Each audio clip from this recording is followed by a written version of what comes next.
Hello, everybody. Welcome back to Raider Sports Radio. It's Marcus Schultze here with Hudson Ridley.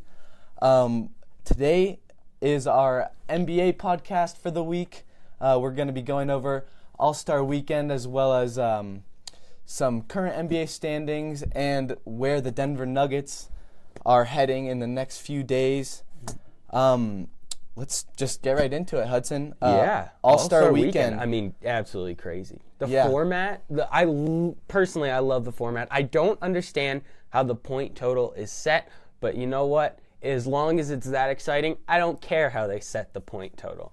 I love that point total idea because it makes it exciting down the stretch, and you can't just dribble out the clock. And because you can't dribble out the clock, it creates so much excitement down the stretch because you still need to score if you're that team. You're not totally in the clear. So, I mean, I absolutely love the format. What's your take on it, Marcus? Well, I watched a little bit of a podcast that Kobe Bryant was in, kind of explaining his and Chris Paul's thoughts about how the All-Star Game should be, and they were focused on how they want it to be.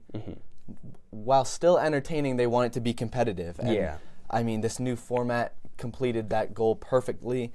They were all out there having fun while still a little bit of emotion out there. They wanted to win. I loved it. I don't really understand it fully. It's a little confusing. But I loved it. Yeah, the numbers for that one can be a little confusing, but I think I personally really like the format. I hope they continue it, and maybe in 20, 30 years we could see this in the actual NBA, 20, 30 years. So I wouldn't be surprised if we see that. Look out for that. The biggest news of the weekend, however, the biggest controversy of the weekend, the dunk contest. Marcus, who do you think should have won that? I know you might not agree with me, Hudson, but I think Aaron Gordon should have won. He dunked over 7'6" Taco Fall. He didn't fully clear him. You're exaggerated. You're right. But I mean, at the end of the day, he ended up on the other side of him. Well, that helps by going over. I think his dunk that was the oop that was thrown off the side of the backboard where he did the 360. I mean, that was one of the most beautiful dunks I've ever watched. I think that was the dunk of the dunk contest, and I think that although we had some amazing performances for all four contenders, I think that Aaron Gordon got snubbed and he should have won. Here's why I think it should have been a tie. Even the judges, I read a report that the judges had decided on a tie. This was per comment, one of the judges on the panel, that they had decided on a tie, but somebody messed up their score. Now, the internet has said that person was Dwayne Wade. Now, it would make sense. All night long, we heard it in the skills challenge. Oh, I'm going for Bam Adebayo. Why? Because he's from the Heat. You saw it in the three-point contest. I'm going for Duncan Robinson. Why? Because he's on the Heat. Then a little bit of bias there. Maybe not just a little. A ton of bias. Maybe a little. A ton of bias. Yeah, so I'd agree. Dwayne Wade was for sure the person who messed that up. I think it should have been a tie, and here's why. Aaron Gordon copied one of the dunks from Derrick Jones Jr. right after he had done it. He just did the same dunk again, which is not impressive. You have to come up with your own dunk. It should have docked him points for that, but nevertheless, they gave him a 50 as well. On the other side, too, Derrick Jones Jr., he completed each one of his dunk attempts on the first attempt once he got into that final round battle with Aaron Gordon. He completed it on the first attempt every time. And the third reason is Aaron Gordon cleared about 7 feet of Taco Fall. Maybe 7 feet 1 of Taco Fall. The other 5 inches smacked him right in the back of the head. There's probably a mark left on the back of Taco Fall's shiny bald head right on the back of that. That was where Aaron Gordon sat on his head. That is why he shouldn't have won, because he barely cleared him. I mean, he didn't clear him. Yeah, here's what I have to say, though. I think that there was an instance like that with one of Derrick Jones Jr.'s dunks as well. His dunk from the free throw line, he stepped over too much. I mean, if his foot was at least on the line, then I would give him a little more credit. But he definitely took a pace over the free throw line. I don't You know. could It was still tell a he good dunk, mistimed it. but Yeah. similar to the Taco Fall dunk, I think that both were not as good as they could have been. Yeah. I guess.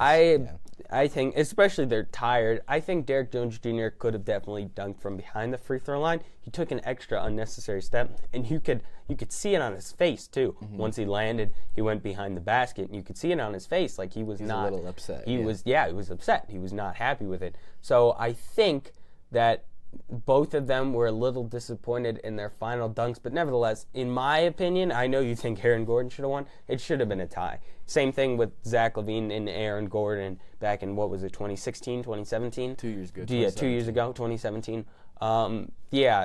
Back then it should have been as well a tie. Aaron Gordon should have won one dunk contest trophy that's taking half of one and half of the other, merging them together and making one. I think he definitely should have one. Moving on, Buddy Hield, 3-point contest champion. I mean, that it wasn't super exciting. I don't necessarily enjoy watching the 3-point contest. Some people say they watched it. like the 3-point contest better than the dunk contest. I don't know how. Like, the dunk contest, even when you see Pat Connaughton, for God's sakes, like it's still enjoyable. I still think its dunks weren't great, but I still think they were okay. You know, I would rather see that than see Devontae Graham airball a 3 on his first rack. Like, I like Devontae Graham, but that's just disappointing. So I think not a big fan of it, but I think the 3-point contest is usually disappointing unless you have super big names. Like, they had Devin Booker. Good evening, Raiders. My name is Sam Stern, alongside my good friend and analyst, Dawit Gebramariam. Yes, sir. Who's going to be here throughout the evening, giving you some updates, some stats, what he's seeing on the court, and we're so glad you could be with us. Yeah. Looking good today, my friend. Most definitely. First playoff game of the year, I'm excited. Let's get the show on the road. Yeah, it's your first. You have to be excited, especially on the mic as well. First time. Oh, most definitely. Yeah. I think we had a strong end to the season. We finished the game out. We finished the season out very nice. We did very good in the year of 2020, and we're ready for playoffs. I think we can do a lot of damage in the playoffs. I think a lot of people are underrating us, for sure. I agree. And we're going to start with the Raiders, as you just talked about. A team that has done it by committee, as my good friend Jake Stewart says, my color commentator. But you talk about the stats across the board, Dawit. Michael Wolf averaging 11. Blakely Stoughton, 9 points. And then Alonzo Paul averaging 9. Yes. So a lot of guys, low scoring, but that's because they all facilitate for each other. Yes. Talk to me a little bit more about how it's not one guy running the show. Yeah, I mean, as you can see, starting from the beginning of the year, we never had that mentality of give it to one person and let them score the ball. We pass it around. We make good plays. We're slow, but we're going to be persistent with it, and we're going to make the right play. I mean, the stats just show, like, everyone's willing to sacrifice for the team. They're willing to put their bodies on the line for the team and do whatever's best for the team. So, yeah. They are. It's a team-first type club, and then we got to talk about a notable lineup change. Chase Allen is suiting up tonight. Huge for this team, and especially because we have Clay now. Yeah. We have Ty Bergman. Now you add a Chase Allen, Dawit. The size is increasing, and you talk about a team like this in Monarch. You just look at them. Look how tall they are. We need size to be able to compete. We just added another 6-footer. Most definitely. I mean, Chase, he got hurt early in the season. He wasn't really able to play. But as I'm looking out on the court right now, there's a big 6'10" dude that we're going to need to help. So, the addition of Chase is a really big thing just for the size and for us to handle that. But I just feel like we're in that mode where we're ready to go. We know what we need to do, and we're gonna bring it home. We're gonna get this first dub at home today, and on the creek we'll go for sure. Yeah, and that player you were talking about, 6'10", is Carlson, and he's playing great. He has 244 points on the season. He's averaging 13 points per game. Not crazy. Yeah. Like, he's not someone you can just give on an ISO play down in the post and let him get his own bucket. But he's going to board it. He's going to get block shots, but he's going to score in the paint too. But as we just mentioned together, if you have 3 guys who have the size to be able to compete in the paint, you're solid. Yeah, I mean, we have all of the players that are going to play today, they have experience under their belts now. They know what they're going to do. They know what to do. They know the roles. So, I mean, you see we got Big Nenke right here. We do. He's a great shot blocker defender, and he'll get the rebounds. But, yeah, I feel like our team is at the perfect place right now where, you know, they're all meshing together and everything's finally coming together for us to have success in the postseason. Now, Dawit, obviously you're a big fan of the team. You come to just about every basketball game, right? I know every home game. Yeah. What are your keys specifically from what you've seen this year for this team to not only win tonight, but to make a run to obviously the championship? I mean, it all starts on the defensive side. Obviously, this team at times, especially during the second half of the season, they've been locked down defenders. I mean, you know, starting out with, you know, Will Barbera, you know, Blakely Stoughton, he takes on the main person on the team, most likely one of them too. And we have Zoe Paul, who he'll get in your grill. You know, he's not afraid to get in nitty and gritty and go dive on the ball. You know, and then we got the shot blockers. We got Clay, we have Chase coming back, and we have Ty, who's a very good rebounder.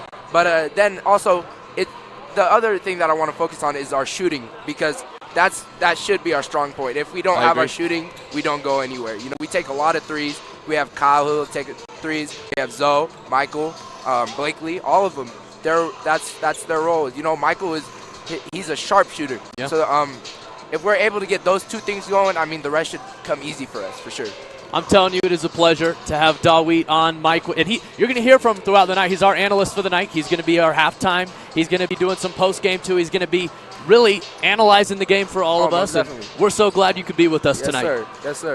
We have an exciting game coming up. Again, Dylan Carr-Garzadeh is back for his second game in a row. We are so excited that he is going to be here doing color with myself, Patrick Carlson, Jack Fate, Sophia Marsnick, and Angela Surwa-Marfo. Thank you so much for tuning in. Monarch versus Regis boys basketball. We got 5 minutes till tip. We'll see you then. Let's go.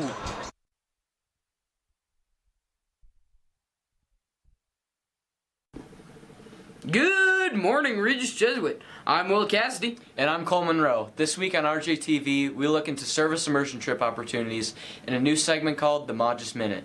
An update on the hockey season, your Raider Sports Spotlight, and a Valentine's Day Rabble segment. That and more this week on RJTV.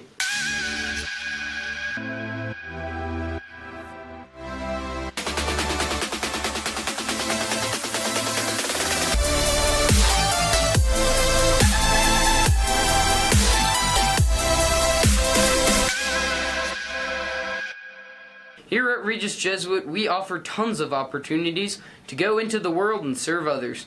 And no program displays that more than our service immersion trips. Service plays an important role in our community. It's not only a prominent part of our mission, but a way for us to come together through serving others. Katie Messenger and Emma Barry have the story.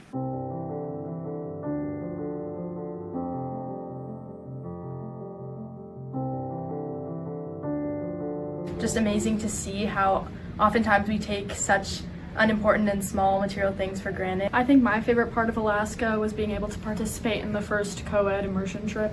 My most memorable moment was probably when we got to speak with the kids at a school, and it was just crazy to see how much we could speak to them and relate to them even though we didn't know the same language. I really enjoyed fishing and giving my cast net to some of the kids down in Belize. Just seeing the smiles on their face was pretty cool. The most important thing to me was just taking the experience back from Belize and trying to live it out best here.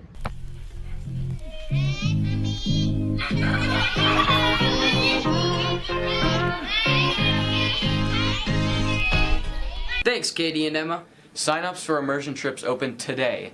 Look for information from Mr. Matacchione and Miss Ortiz.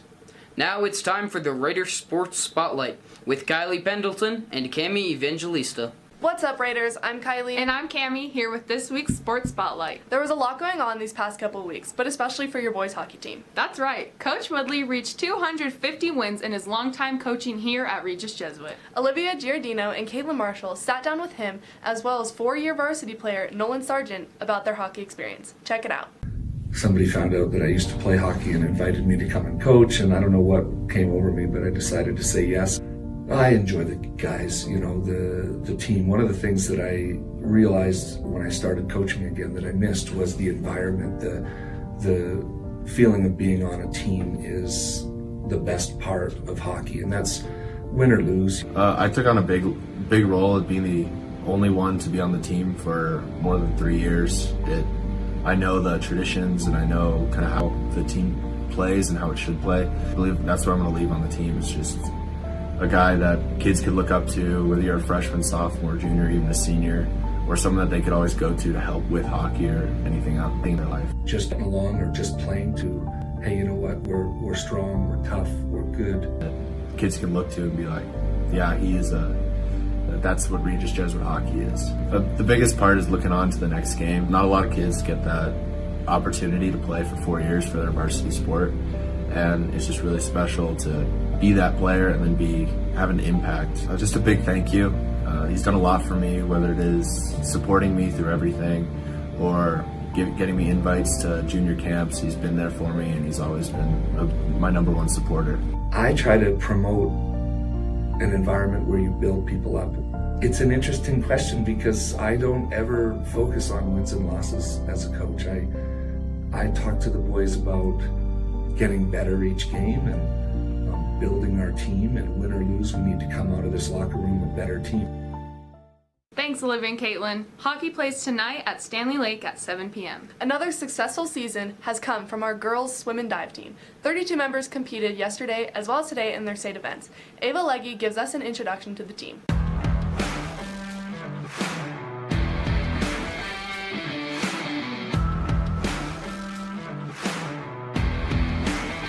Thanks, Ava, and good luck at state, girls. Girls basketball continues their undefeated in-state run. Senior Jada Moore reached an outstanding 1,000 points in her high school career last week in their winning game against Legend. They play Highlands Ranch Tuesday, February 18th at 5:30 in the boys' gym. Boys basketball also gained a major win Tuesday night against Castleview with a score of 61-41. Senior night is tonight. They play against Mountain Vista in the boys' gym at 7 p.m. Boys wrestling is keeping up with their impressive season after competing at the Mile High Classic. Antonio Segura gained another first-place win, Xavier Carroll placed third, and Antonio Sandora got consolation champion. Congrats and keep it up. Girls wrestling competed at regionals 2 weeks ago, where they competed for the last time this season. Congrats, girls, on your hard work and completed season. Can't wait for what's to come next year. Thanks, Cammie and Kylie. Girls, make sure to register for the Roaring Twenties Father-Daughter Dance on March 8th at Empower Stadium at Mile High. Look for the sign-up link in the red and white. Speaking of dances, Regis at the Rocks, our winter informal dance is coming up in 2 weeks, Friday the 28th. Tickets are $6, so save the date for this Red Rocks themed dance. For Cadre Today, we ask that you help make a difference in the lives of current and future Regis Jesuit students by making a small donation to your class endowed scholarship. Now, since it's Valentine's Day, our reporters Daniel Kuttner and Caleb Valenzuela went out and asked, what are you doing this Valentine's Day? What are you doing this Valentine's Day? I'll be buying some chocolates and some roses. Really, really? Have you ever went to a restaurant on Valentine's Day? Mm-hmm. Would you like to go? Oh, yeah. Danny. What's that? Probably just spaghetti. That's crazy, because I got some right here. Staying home. Staying home? Yeah. What would you order at an Italian restaurant? Spaghetti. Oh, man. Right here, man. Probably pasta. Pasta? Would you order spaghetti? Yeah. You want some spaghetti? Is this for me? Thank you. Probably just sitting at home. Pretty low time of year for me. Some diner, I guess. Italian food? I do, yeah. A little bit. What would you order at an Italian restaurant? Probably just the classic spaghetti and meatballs. I got something for you, bro. No! Actually, do you know if there's Italian restaurants nearby? Oh my god! Thanks, Neil and Caleb. Well, that was interesting to say the least. Will, what are you doing this Valentine's Day? Crying alone. Oh, I was going to ask you to be my Valentine. But since you're busy, I guess that's all for this week. I'm Cole Monroe. And I'm Will Cassidy. Have a dandy day, Raiders. Welcome back, Raiders. Again, my name is Sam Stern, alongside my good friend and color commentator for the second game in a row. Yep. Dylan Cargars today, and Patrick Carlson on producer, doing a great job as well. I cannot say enough about how great he has been. He is the best producer in the state of Colorado, and Jack Fate, who is the best cameraman in the state. Now, Patrick, Dylan, we're excited. Will Barbera, Kyle Sandler, Ty Bergman, Blake Stoughton, and Alonzo Paul. Great starting five right now. You got to be excited. First playoff game. Yep, for sure. This starting five, instead of Will, potentially the starting five for next year as well. And that tip is off. Here we go. Monarch will start with the ball. They come in with a winning record, 12-10, based out of Louisville, Colorado. Working the dribble. Great defense from Will Barbera, and it's out of bounds on him. Monarch started off in a set there, but our defense didn't allow them to set up in their set. Taking their time. That's number 2, Humphrey, getting it in. And that's an immediate turnover. That's 22 on your screen. Top of your screen, that's Stewart. Turning that one over, Dylan. And you got to like that. Starting it off with a turnover on the opposing side. Yeah, we're starting off with good ball pressure right now. We need to keep it up. Lonzo Paul inside to Ty Bergman. An energizing player. He can stretch it. He can take it inside. Blakely Sound 3. Off. Seems like they're in a zone right now. Ty Bergman gets the board. He's fighting. This Raiders team is energized as all get out. And they get the offensive board. Alonzo Paul. Kick. Kyle. 3. Off. Good tip by Tap Kyle. out. Alonzo Paul saves it. How about this energy, Dylan? They're resetting it up right now. Let's see what they can do. Then a 2-3, it seems like. Kyle Sandler over to Ty Bergman. They're moving it around, trying to find a wide open shot. They're 0 of 4 on their first 4. Will Barbera dribbling it, has an ISO play on the right side, guarded by 1. Lonzo, swing, Ty, 3, got it! Ty Bergman, the first bucket of the game. It's a 3. With this 2-3 Monarchs running right now, don't be surprised if Mike Wolf gets in the game soon. That high floater is around and good. The high arcer from number 10 on your screen, Chen, getting the high floater to go. 3-2, your score. Barbera over to Sandler, swinging it over to Alonzo Paul. Back to Will, swing pass to Blakely, off. Great no-looker by Will, but an unlucky finish. Coming in transition, Chen a 3. He got it. 5 quick points for Chen. Unbelievable play. Chen is shooting 35% from the arc this year. You can't leave this team open from 3, Dylan. No, Dylan. you can't. As you see an immediate sub coming in, it's Michael. That one almost turned over. Lonzo Paul swing. A second 3 for Ty. He got it again. Ty Bergman, the stretch 5 for 3. What a play. 6 points. They're swinging it. Monarch working it around. That's number 4, Carlson. He's the leading scorer with 13 points per game. Another 3 try from Chen. Short. And Kyle Sandler recovers. Oh, risky pass right there by Kyle. And you got to like the fast break play. I like the idea of Alonzo trying to get that cutter inside, which was Ty Bergman. But do you hurry that pass, or do you wait a little bit, I guess is what I'm trying to ask. I say you wait a little bit because he could have dribbled it up and then find an opening. That was kind of a forced pass by Kyle at that spot, in my opinion. But let's see how they run it now. They took Will out, which kind of surprises me. But especially for defensive purposes. And passing against the zone. Exactly. Yeah. But let's see what happens. Let's go. Blakely Stoughton dribbling it. Stoughton over to Alonzo Paul, swinging it, and a turnover. He was trying to have Blakely cut on that possession. Swing pass. Another jumper for Chen. No. Swing. They're jumping pump at fake. everything.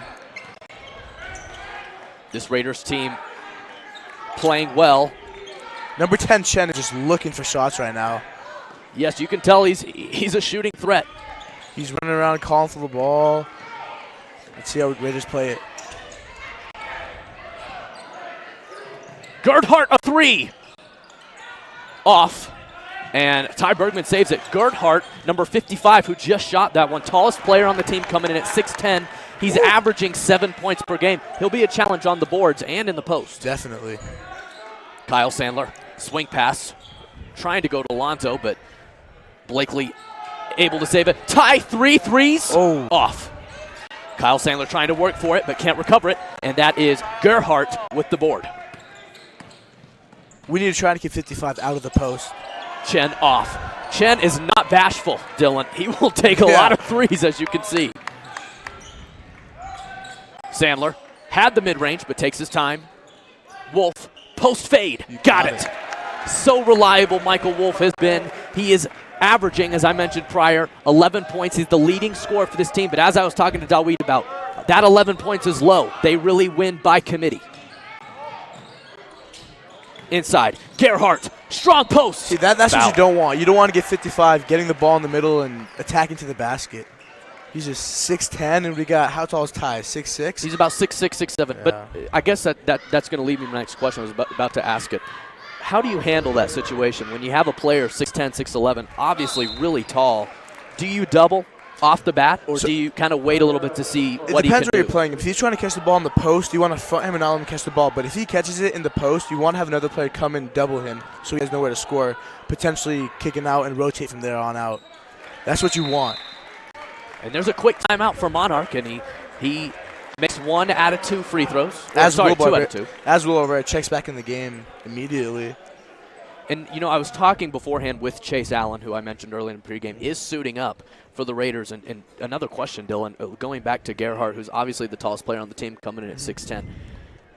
Do you feel like you need someone like Clay or Chase in there, who's obviously a little bit taller than a Ty, a little bit bulkier too?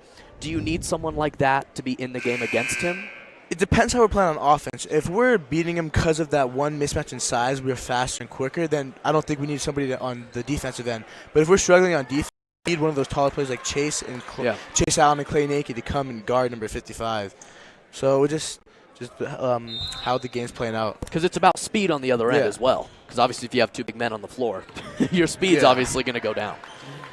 Michael Wolf coming in transition. Wolf has a quick bucket already. He's a sharpshooter. Everybody knows him as one. Ooh, Kyle Sandler. That pass was read by Gerhardt. Here comes Monarch coming fast. That was for Carlson. Over to Chen. Covington is number 11. Not Robert Covington from the Houston Rockets. As here comes free throws. You're right, Robert Covington, he's played for Timberwolves, Sixers, now he's with Houston now in that whole small ball experiment. We'll see how that works out. As Chen going to the line for 2, and Dylan. Chen is a 69% free throw shooter. Which is surprising with the amount of shots he takes, is that first one. It's a high arcing shot, Dylan. Not saying that's a negative thing, because there's a lot of high arcing shooters, but. One thing you notice is he is confident with his shot. Oh, he is. And that's something that's not bad. And I see that in a similarity to Michael Wolf. Yeah, two players who will shoot forever. Number 11 just bodied Will to the side. I can't believe that's not a foul. Wolf. They stay at 2-3 because number 55 isn't really active on defense. He can just continue contain the middle and board up. Lonzo Paul, hard dribble. Kyle 3. Contested.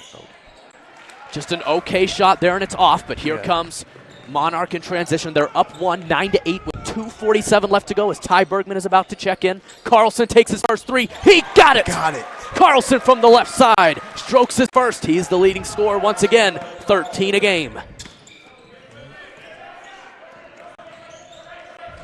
Barbera trying to look into the post, finds Kyle. He's double teamed. Being patient, Alonzo Paul being guarded by number 2 on your screen for Monarch. That's Humphrey. Deep 3, no good, but comes right to Will. Raiders are kind of settling right now. We need to attack the gaps and draw some fouls and get to the line. Wolf, pump fake mid-range. Pull up. Oh, he gets the board though. Great work, and he gets his own rebound and got it. He's got 4 coming off the bench tonight. And I love what he brings off the bench, Dylan. He reminds me of a Jamal Crawford, someone who's a great scorer, a leading scorer, but he comes off your bench. A Jamal Crawford or a Lou Williams. Oh, good charge by Will. Offensive foul. That's what he does, Dylan. That's what he brings to the table. He's a defender. Great defense right there. Great positioning. Didn't move. As Ty checking back into the game. Ty Bergman coming for Kyle Sandler. They're number 2, Humphreys is picking up his man so early. And now you see they took Gerhardt out. And let's see if they stay in that zone. Because it seems they moved to a full court press right now. Will Barbera, he's hit on the layup a little bit, but they don't call anything. And here comes Monarch. Humphrey. Good kick up. Right back. No look pass. They are a passing team. Carlson to the left to Covington. He looked like Robert Covington on that one as he hits the 3. So They're exploiting that Yeah. defense right now, Dylan, and they're hitting threes regularly. What a pass from Alonzo! Wow. The court vision. Great pass by Zoe. He has great vision on the court as he finds the cutting Blakely Stoughton for his first bucket of the game. Alonzo Paul being ultra aggressive. What a pass inside, and it's a finish. And I'm telling you, Humphrey and Alonzo Paul, that could be the marquee matchup tonight, Dylan. Yeah. As Will attacks the baseline. Oh, stepped out of bounds there. But I did like the idea. Oh, I did, for sure. Because he was taking advantage of cutting into the paint, which we're not seeing That's enough what we of. need more. Agreed. You have the easy two we get from Blakely, a good pass by Zoe. We just need a... As Clay Nanke check into the game. 2 subs, actually. We're going to get Clay Nanke. Yeah, Clay Nanke. Nanke, Oh, yeah. okay. I was like, what's going on? So Clay Nanke's going to check in front of Chase Allen. We'll see how that rotation goes tonight. But they wanted to bring Clay for boards and defense, obviously. And we'll see what he can do. He's very athletic. He was a football player in the fall. He's a great athlete. He was a tight end, scored a couple touchdowns. He's just a great player. Yeah, Clay Nanke might have the mismatch now because Gerhardt's not in the game. And that's a backcourt violation turnover, Raider ball. Great defense by the Raiders there. Pressuring the ball, rotating, denying the first pass away. Just great defense right there all around. And what do you think about the defensive scheme that they're starting out with? You think it's good, or do you think it maybe I a like change? the ball pressure a lot, but Okay. they're kind of gambling too much on the steals, which are leaving shooters open, and that's how they have 17 points. They've had like 4 or 5 threes already. Wolf quickly to Alonzo. 15 seconds left to go in this exciting first quarter of action. Wolf's wide open. Mid-range again. It's looking so pretty. Clay Nanke offensive rebound. Put back. Miss. Bergman. Yes. Bergman's leading the team with 3 8 seconds points. left on the clock. 3, 2, Chen for 3. He's blocked by Clay Nanke and looks over to the crowd and says, no chance. He was looking for a foul there as well, looking at the ref and he blew his whistle, but... So Dylan, an exciting first quarter of action. 14-17, obviously we're down. And I'd have to say, just like we were talking about, Dylan, I have to attribute our being down to the lack of defense for shooters. And I don't know what is the problem, because it's been a problem throughout the season, is guarding the three-point line. And I don't know if it's the defensive scheme they're running. They do a lot of switching. They do some man, they do some zone, they do a lot of different defenses, but not one time have they been able to consistently stop a team from the three-point line. I'd say the only game was maybe George Washington when they played their first win of the season, and it was phenomenal. Well, part of that comes into when they're playing kind of scramble ball. When the ball's loose, everybody's trying to rotate, and then one person slips up, or they go and try to double a person. That's when they lose track of one man. And in like this day and age right now, everybody will shoot the ball. If you look at the scouting report before the game, say a certain player is like 20% from the line. You don't know that when you're playing in the game. Like, oh, he's 20%. I'm gonna leave him open. You play him as like a shooter, like how you originally play him. Exactly. Well, we'll see how they start out this second quarter. We begin here, 8 minutes in this second quarter. Ty Bergman pump fake. He has been the most aggressive I've seen him this entire season. Yeah, definitely. Clay Nanke able to recover it, but it's stolen from Covington. Oh, and the stolen pack by Alonzo Paul. Alonzo crossover. High floater. You betcha. He's on a dribbling expedition as he goes to the paint and gets his first bucket of the game. He's averaging 10 a game. Second leading scorer on this team. He's at a 32-point game. He really stepped it up from the start of the season. Oh, he's so great, Dylan. Oh, good defense by Clay Nanke there on Gerhardt. You got to have someone big in there to match up, Dylan. Blakely inside to Alonzo. Oh, he's about to go Kyrie. Instead, passes it out. You love to see his fun handles. Michael Wolf, a deep one. Off. And Clay Nanke's there. They are all over the offensive rebounds tonight. Alonzo, 3. High archer, no good. Oh, Gerhardt bounced it off Chen's head on the rebound, but... And this team is a little scary with their rebounding, I got to say, as Chen fell to the ground, and he's continually falling. Wow, I don't know what's going on. Covington, and he's fouled finally. And players falling left and right. Gosh, what's going on? I think they all need to just take a break. Little nap, maybe. Yeah. Let's see what's... A little trash talking going on. This is playoff basketball. This is playoff basketball. This is a whole nother deal, Dylan. Yeah, no. People are like diving for the ball. They're risking everything just for like the possession there. You're like, right. This is like sudden death right now. You're right. This is going to be Carlson inbounding. Not Patrick Carlson. It's the Carlson for Monarch. Carlson looking for an open man. It's Chen. They go down low to Gerhardt. Still yet to show himself in the post and doesn't get it there. And let's see who they... I can't tell. Are they going to go the other way? No, they're going to call it on the floor for Chen. And an interesting one there because I think it was pretty even. They were both kind of grabbing each other, and then they ultimately called it on Alonzo. I think that's a bang-bang play there. No, they called it on Chen, it seemed like. Did they call it on Chen or Alonzo? I think they're talking about it right now. It's kind of hard because they were both kind of talking. Yeah, they call the foul on number 10, Chen. Oh. Yeah. Okay. So it will be Raider ball. My apologies for that one. Kyle Sandler also going to be checking back in for Alonzo. So they're going big right now with Will Barbera, Kyle Sandler, Blakely, and Clay all out on the floor at the same time with Michael, too, who's obviously a bigger guard as well. Not as much height-wise, but he's a bulky guy who can shoot the ball as well. Wolf going to be on that left side, guarded by Covington. As Monarch is back in their 2-3 right now. Barbera over to Blakely. Swinging it around. They're only down one now after the last score. Wolf, he has a lot of room, but decides not to shoot it. Great patience. Sandler does it. Shot. Oh. Another guy who's going to take his shots consistently as Will Barbera smacks that one out of bounds. I have a question for you, Sam. Yes. I don't think Deuce Humphrey has exited the game yet. Do you think that'll affect him throughout the whole game, or you think this has happened to before, played the whole game before? Like, what do you think? Well, that's what I was actually wondering, too, is I wonder if they do that because he's kind of like a piece that they can't afford to lose. Yeah. As that is a piece we can't afford to lose. Will Barbera takes it all the way, but can't finish. And over the back on Wolf. Number 2, Humphrey did a good job just jumping with his hands up, not trying to foul Will Barbera, going to the attacking the basket. It was a great all-around play. And I can see why they like him, Dylan. Because it seems like he's the type of guy who plays both ends. Yeah, he's picking up his man early. He's passing the ball on offense. Let's see how it turns out. And now Humphrey doesn't average a lot of points, Dylan. No. He only averages 4 points per game. But I think the thing that they like about him is they don't need him to score 20. Yeah. He can still help on the defensive end. I think Will Barbera got a tip on that on Chen's shot. Michael Wolf, what a pass. Clay Nicky, way to stay on his pivot foot. Wolf, 3 from the corner. He is so good, people.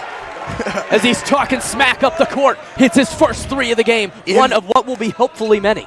He hit that in Gerhardt's face, too. Humphrey, a 3. Humphrey responds to that. Unbelievable play from both teams, shot after shot, and defense kind of lacking right now. Wolf, another 3. Oh, long. Off. Oh. Monarch is doing a great job boxing out right now. Humphrey, that's on the line. Yeah. Gerhardt the rebound, but he's blocked by Sandler. Gerhardt still yet to show himself down low. Not a scoring threat by any means. That looked like a foul from our angle, but... Oh. And in that situation, you got to take your time. Yeah. You got time just to look for the player. Even take it yourself. He had room to shoot a mid-range. But I don't dislike that pass by Kyle because you're looking for the high-low situation, that 2-3. Yeah. Well, I like the idea, too, but at the same time, you got to be smart. Oh. And that 3 up and good for Chen. Chen is going ballistic. They are now up 4 points, and the Raiders cannot let them go off, and Wolf will call a full timeout. Chen he's impressing me because going into the game, as we saw on the stats, Chen only averaging 10 points per game. He's not a mega scorer by any chance, but tonight, I don't know what's gotten into him, but he's a scoring machine. It's playoff basketball, that's all I got to say. It is. It's a whole different game now. It's a whole different game. While we have this moment, just wanted to say a few words. We have 4:18 left to go in this second quarter and in this first half. First, I'd like to give my deepest condolences and love to Mr. Dan Woodley, Coach Dan Woodley. Heard the devastating news this morning about his son passing away, and my prayers are with him. Such a great guy. He's been one of the best hockey coaches ever to be in the state of Colorado. He's a great guy. He's just a great guy, and we obviously pray for him here at this my school. prayers go to him and his family. Yeah. We hope that everything goes well, and then just hopefully we see him soon. He's doing fine. Will Barbera coming up the court, wearing his slick KDs, and another turnover from the Raiders. They're starting to get antsy, and a foul on Will Barbera. And in that situation, Kyle needs to seal his man so he has no chance of getting around and poke the ball loose. That was a mistake on both Will's part and Kyle's part. Yeah, as Archer part, checks in for the game, and he's been getting a lot of minutes. Yeah, no. Especially from the beginning of the season to now, he's become a main rotation player. The first league game, he actually got 6 threes, leading scorer that game. I think that really boosted his minutes. For sure. And he needed that, yeah. especially considering he's a freshman. Blakely Stoughton, great team. Ooh. Almost a backcourt violation, but a turnover. Clay Nanke, high pass to Blakely Stoughton, and they got it! What a transition pass in the fast break from Clay Nanke. As Blakely Stoughton got that one to go. My apologies. I don't know what's going on with me, but Blakely Stoughton getting that one. 21-23, 2-point game. They need stops right now, Dylan, in a big way. Covington has a free lane to the basket. One bounce, no good. A hurried shot in the post for 44, Tennyson. A.J. Tennyson, the senior. Archer Van Sickle a three. Deep. Oh, Clay Nanke. Whoa. That was a rough fall. Oh, gosh. Sounded like the barbell hitting the floor in the weightlifting room. And there's a great take there from Covington. And Covington is looking like the NBA player, Robert Covington, tonight. He's getting his takes. He's shooting threes. Kyle Sandler shooting threes, and he's off. We're settling too much from the three right now. We need to attack the basket. Wow. And another take over Sandler. They're just running it against us right now. They're just pushing the court, running their lanes, and just getting easy buckets right now. 6-point game, 21-27. They need to start making shots, and as Dylan said, they need to take advantage of taking it to the hole and driving it with will. Moving it around to the corner is Blakely. Over to Michael Wolf. Kind of slow right now in this offense. Over to Blakely. Misses the layup, and he's fouled. That was a good pass by Kyle Sandler in that situation right there. And I think that they are being patient, which is a good thing. But is there a difference between being patient but them also being a little too slow on the offensive end? Yeah. No, because there's no shot clock. You can't really have like a slow and a fast possession, really. Like, you can like a fast break and whatnot, but like you can milk the clock for just like 2 minutes just passing, trying to find that great shot. Yeah, but I'm more talking about like man movement, because on that play I wasn't seeing a ton of guys moving. Like, it was kind of a lot of walking and like shouldn't it be a little bit quicker movement, like moving without the ball? Everybody's trying to look to get a three there, but Blakely. That's why Blakely got to the line. Exactly. And got his points. Yeah. Humphrey working the dribble. He's hit a couple shots this evening. Wow, what a pass! Carlson by wide open three, and he's short, and the Raiders came up lucky on that one, as again they cannot guard the three-point line, and a foul on Carlson wearing the slick Pumas tonight. And I got to tell you, I'm so thankful Pumas are back. They've made some cool shoes, in my opinion. Am I just totally off base? I mean, the one thing I'll agree with is that Michael Porter Jr., my favorite player on the Nuggets, is sponsored by Puma, so I like Puma. Okay, but if he wasn't... Oh, then I don't like it. Okay, he just wanted to make sure. Michael Wolf working the dribble. They're giving him space. They're in a 2-3 zone with Gerhardt in the middle. Pump fake. They're just leaving him open. Short. Daring him to shoot it. Because we're settling too much. We need to get to the basket. I think they're starting to get the message that we just shoot a lot of jump shots. Humphrey working the dribble to Carlson, being patient with it. Over to the side, and a foul on Kyle, I'm guessing, on a possible reach-in. That was 22, Trey Stewart on your screen. Trey and Stewart, they're in the senior. bonus. Yeah, it's 1-1 right now. Yeah, they're in the bonus as well. So, I don't know if you can see it, but I see Creek walk into the building. Let's talk about the playoff bracket. Oh, yeah, you're right. They did just walk in. And who do they play first round on? They have a bye first round, actually. As they make the first one. Yeah. So they'll play the winner. The winner of this game right here. Of this game. You're right. And what do you think? Play Saturday Talk to me about Creek, because I know you know Creek's game. What do they bring, and could they pose a challenge to either of these teams? Oh, yeah, definitely. No, Creek is an all-around great team with led by Sebastian Cole, senior, Julian, senior. They have a bunch of great players. They also have some football players, too. They're, like, big and bulky, but last game was a really close one. Ended up in OT, but Creek ended up winning, but I think we have a chance of getting the dub if we win this one. Likely three-pointer, and it looked so pretty as they left him wide open, and they get it. Covington thought about a jump shot, takes it all the way, and Sandler smacks it out of there. Get that nasty stuff out of here. Michael Wolf working the dribble over to Archer Van Sickle. He's 0 of 1 from 3. High pass to Michael, and he's fouled. And that seemed like a scary situation right there. There's been a couple falls where he kind of gasped for his second half butterflies. But he is okay. That was a risky pass by Archer Van Sickle. It was. And I don't know if that was the best pass. I think you still just wait and see if there's someone else who can come up. Again, back to the man movement. Exactly. Yeah, nobody was moving. You can't blame that all on Archer. Archer, another three-point try, and a little off. Blakely's down looking like Zion Williamson as he gets the bucket. That is a good comparison. Was that a remake of last night's rebound over Dwight Howard last night? Oh, definitely. You see how high he got? Oh, my goodness. That is the most unearthly human I've ever seen. The fact that he can jump out of it at 290 pounds, give me a break. Covington pump fake. Another wide open man is Humphrey, and out of bounds. See, Humphrey had a wide open three in the corner and decided to pump fake and get to the basket. That's what Regis needs to do. We're settling too much from beyond the arc right now.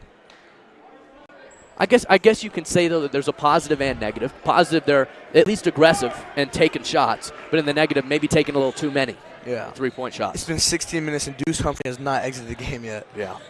Blakely's down. What a hot step. Move! The step to the basket for 2. He's just been ridiculous tonight. He's starting to come alive as the Raiders take the lead with 20 seconds left to go. Carlson dribbling it against Blakely Stoughton up top.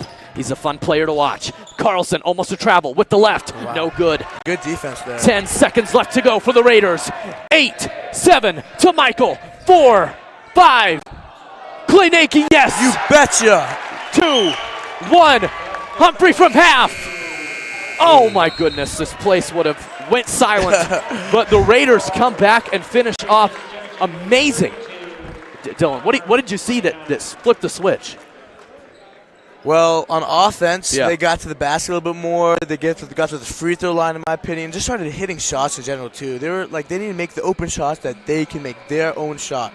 Because some players, they're not a three-point shooter. You have to get to your shot, like get a mid-range, get a layup, whatever you need. Yeah, they flipped the switch there and they played really well. Thank you so much for tuning in. We got an exciting game for you again. This is our first playoff game of the year for any playoffs. The boys team playing Monarch tonight. We are so excited that you decided to tune in with us here on the Raider Sports Network. Dylan Cargars today, Patrick Carlson, Jack Fate, Sophia Marsnick, and Angela Serwa-Marfo. We'll be back in a couple minutes with Da Wheat, Gebra Merriam. We'll see you in a little bit. What's up, Raiders? I'm Skylar Kane. And I'm Caitlin Marshall. And this week on RJTV, a recap on the Nuggets takeover for the Special Olympics Unified Basketball Game. A look back on the swim team's trip to state, and Skylar and Olivia sit down with Spencer Burks. It's all happening right here, right now, on RJTV.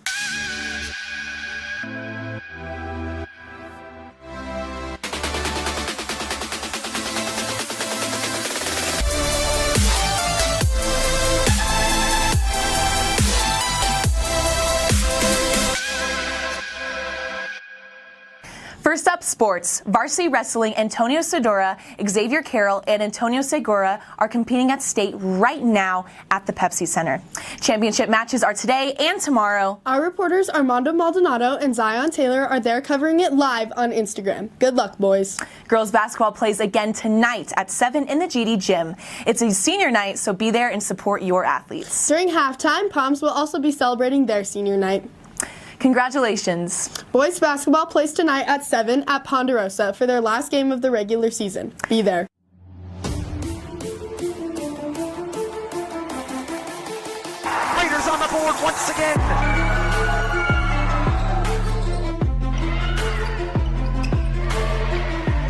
Single, down, get to the Jackson, puts it up, Great take, Blakely Stoughton, yet another block. Pin move, yes sir! And rugby plays tomorrow against East at 10:30 right here at the Lou Colleague Stadium, and this is a big game, so we'll see you there. Hockey also plays tonight at 5:40 at Family Sports Center against Fort Collins. You don't want to miss it. Show up and show some spirits, Raiders. Let's get those stands filled all the way up. Now back to your regular program show. Caitlin, did you know that the Nuggets came to Regis Wednesday night? Yes, Skylar. We got picked for the Special Olympics game takeover. It was a super close game. So close, we only lost by a point, but it was quite the show. Indeed it was. Skylar, take a look.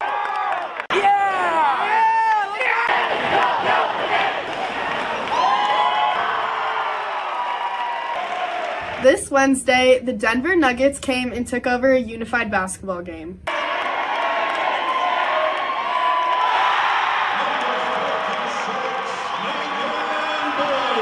I interviewed unified coaches and players to know what unified meant to them. I think Special Olympics to us just means being part of a family. It's not only family, but to me it's a part of life.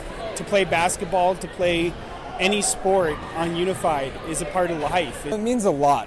It's what I'd say is the best decision of my high school career, if not of my life. Just being super inclusive and making sure that everyone feels welcome. And to just see that there's a lot of happiness, and our athletes are the people who bring the most happiness to anyone who's on this team. Yeah, it's included. Like our big logo is choose to include. Like making sure everyone feels special no matter what's going on in their life, their mental disabilities, physical disabilities, or anything. It means a lot to just be able to spend our time with all these awesome people. The teamwork, family, working as a team, and all the fans that came out tonight, and the Nuggets.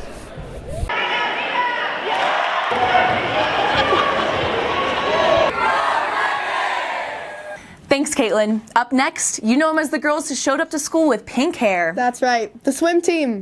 Your girls' swim team got third at state last weekend. Some highlights include Regis getting the fourth in the 200 medley relay. Second in the 200 free relay, Sophia Braddock winning the 100 breaststroke, and Jada Sorrell Norwood getting fourth in the 50 free, third in the 100 free, and winning swimmer of the year. Congrats, girls. We are proud of you. Now here's Eliza with the story. Energy on the team is just really great, and we have a bunch of really great girls this year. The fact that it's senior year and it's just everything's just a bit more special. I think what's made this year different than other years is probably just how close we are and how much like the classes bond together. This year we've just been so close, and then we just have this really competitive spirit. Am I gonna miss this? Yeah, gosh, yeah, I'm gonna miss it a lot. I'm just gonna miss all the support and all the love you find there. The people, because seeing their smiling faces at 5 in the morning is just something completely different that you'd never really experience anywhere else. So. Just the sisterhood and the friends that you make on the team, the support is incredible.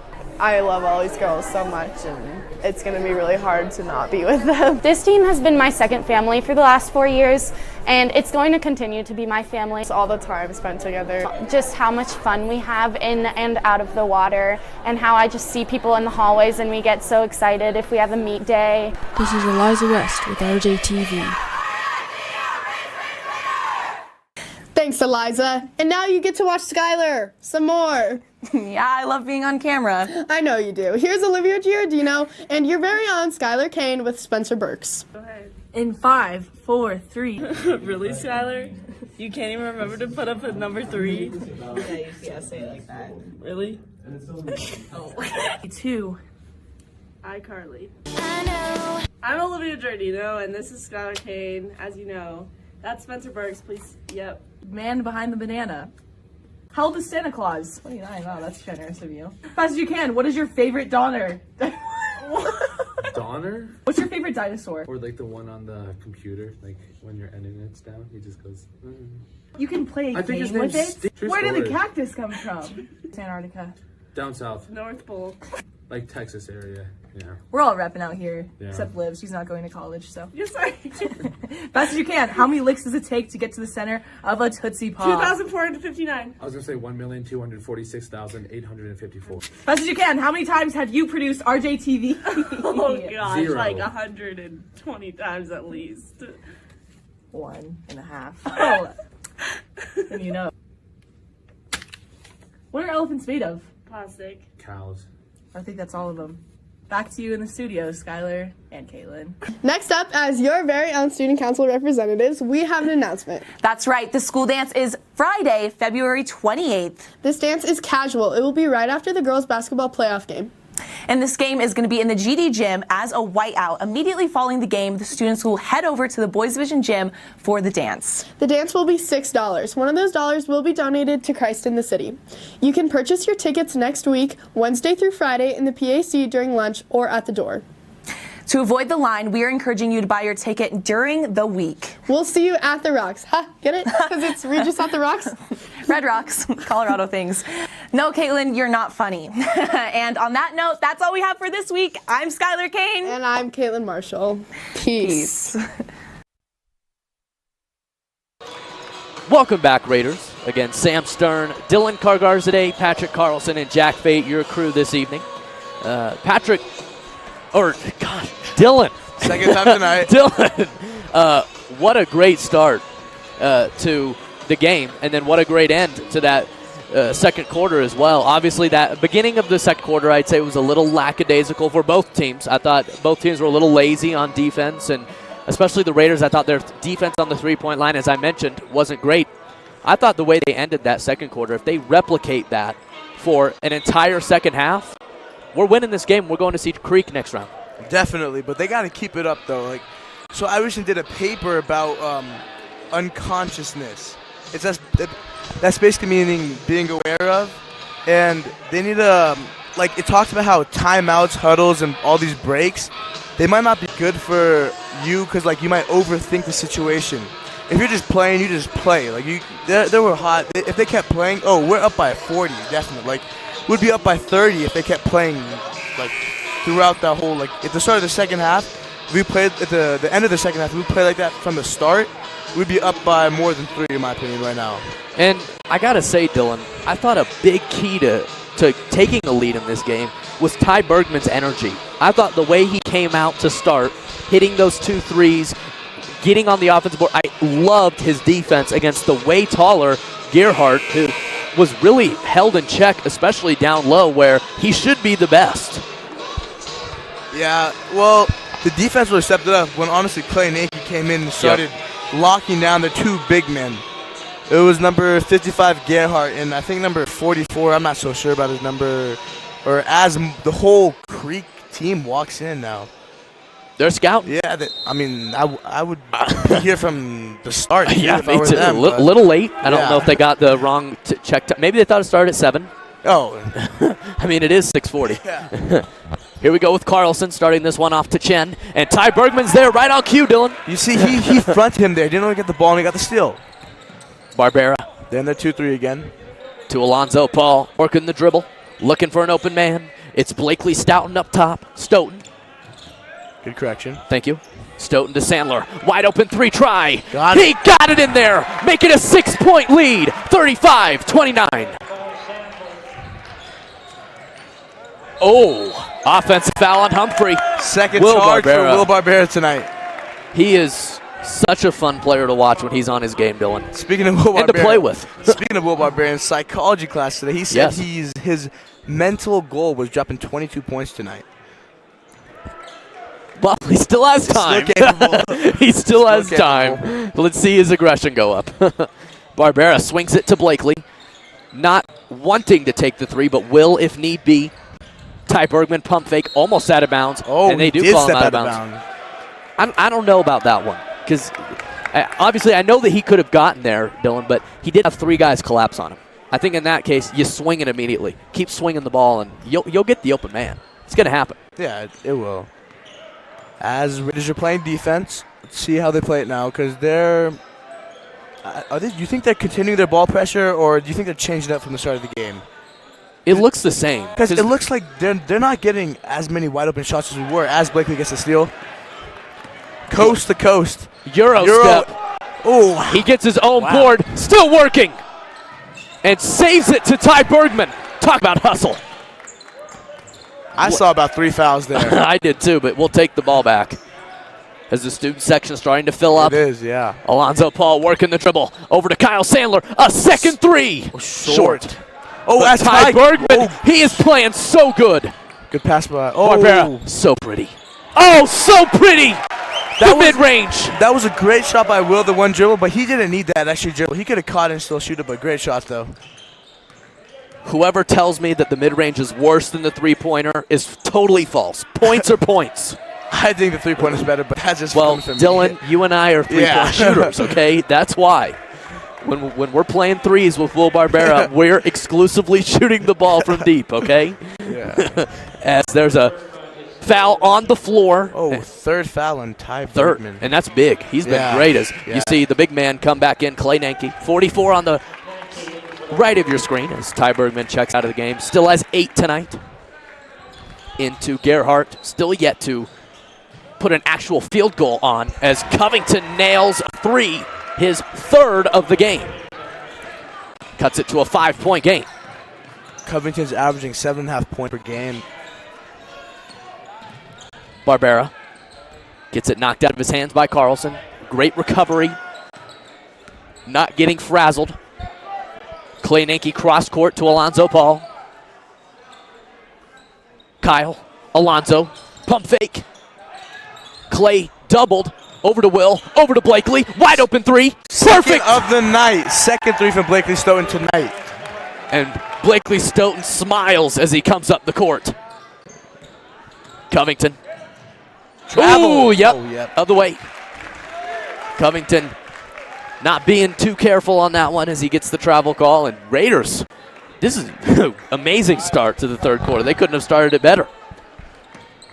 There's something new. You see Blakely Stoughton shooting the 3 more. That's what we want from him, too, because he's so deadly from the drive. Kyle, another 3. No, this place would have erupted, gone crazy. Here comes Carlson, almost a travel. Covington, that shot, I think, was altered by Kyle, if not blocked. Yeah. Blakely Stoughton has 2 guys on him, and it's a blocking foul, 2 free throws. Gosh, Blakely Stoughton with absolutely zero fear going to the basket. Zero. With his athleticism, I don't know who would have fear. Exactly. His athleticism, his size, his aggression. His skill. Yeah. I got to give a quick shout-out while Blakely Stoughton's at the line to Jaden Vaz, who's you might be able to see him on your screen. He's kind of sitting next to the red Matty has a black hat on, but you got to check him out on Instagram and Twitter. Vaz Views, absolutely amazing. Covers a lot of Colorado high school basketball. He's worked for Slam High School for doing video. He's great. Check him out. Blakely Stoughton's a 62% free throw shooter as he knocks down 2 for 2. Coming up is Humphrey. He's played, as we both know, most of the entire game. Chen, pump fake, mid-range jumper. One dribble pull long. And I don't know if that's the best shot. Clay Nanke almost blocked it. Yeah, he definitely forced it up. Lonzo, high floater. Gosh. Another guy who just has no fear.